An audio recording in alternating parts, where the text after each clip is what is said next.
হঠাৎ তাকে ছেড়ে দিলে কেন? আল্লাহর ভয়ে। কারণ বিয়ের আগে কোনো পুরুষ এবং নারীর মধ্যে সম্পর্ক রাখা বা অবৈধ প্রেম থাকা হারাম। আরে সম্পর্ক হবে কেন? তোমরা তো জাস্ট কথাই বলতে, জাস্ট শুধু চ্যাট করতে, কোথাও তো একসাথে ঘুরতেও যেতে না। কিন্তু হাদিসে এসেছে, যখন কোনো পরপুরুষ আর পরনারী একান্তে মিলিত হয় তখন সেখানে তৃতীয় জন হিসেবে শয়তান থাকে।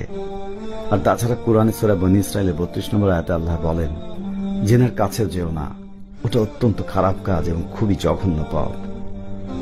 কিন্তু যতদূর জানি সে তো দিনদার, আর তুমিও জানা মতে সে কখনো তোমাকে খারাপ কাজে উৎসাহ দিত না, বরং তোমাকে আরো খারাপ কাজ থেকে দূরে থাকতে বলতো। হ্যাঁ, তা সত্যি, কিন্তু হারামে জড়িয়ে থাকলে কেউ দিনদার থাকে না। এটা ঠিক যে সে কখনোই আমাকে খারাপ পরামর্শ দেয়নি, সবসময় ভালো উপদেশ দিয়েছে। আচ্ছা, তোমার কষ্ট হয় না এইভাবে তাকে ছেড়ে দিলে? কিন্তু কষ্ট হয় এই জন্য যে কেন আমি এতদিন হারাম সম্পর্কে জড়িয়েছিলাম। আল্লাহর কাছে তওবা করেছি, এখনো করছি।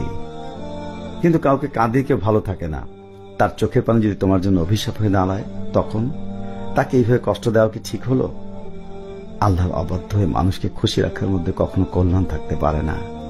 আর যতটুকু জানি সে কখনো এরকমটা করবে না, আমাকে ভুল বুঝবে না। কিন্তু মাঝে মাঝে তো একটু খোঁজ নিতে পারো, কেমন আছে, কি খবর। খোঁজ নেওয়াটা শয়তানের এক ধরনের ওয়াসওয়াসা। আর মাঝে মাঝে খোঁজ নেওয়া মানে নিজেকে দুর্বল করে ফেলা, হারামে আবার জড়িয়ে ফেলা। আচ্ছা, এইভাবে আর কতদিন চলবে? যতক্ষণ আল্লাহ কিছু ফয়সালা করেন। সূরা ইউনূসের 109 নম্বর আয়াতে আল্লাহ বলেন, হে নবী, তোমার কাছে ওহীর মাধ্যমে যে হেদায়েত পাঠানো হচ্ছে তুমি তার অনুসরণ করো, আর আল্লাহ ফয়সালা দান করা পর্যন্ত সবর করো, এবং তিনি সবচেয়ে ভালো ফয়সালাকারী। অর্থাৎ আমি সবর করবো যতক্ষণ না আল্লাহ কিছু ফয়সালা করছেন।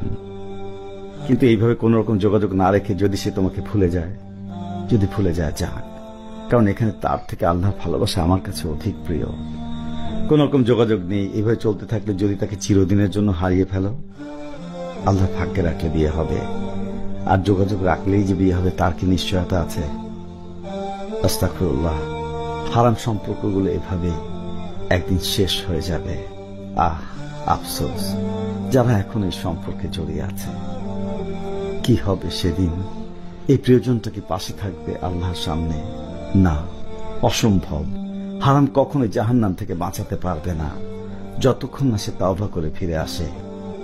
ফিরে এসো আপন রবের কাছে। প্রেম নয়, বিয়ে করুন, আল্লাহর সন্তুষ্টি লাভ করুন।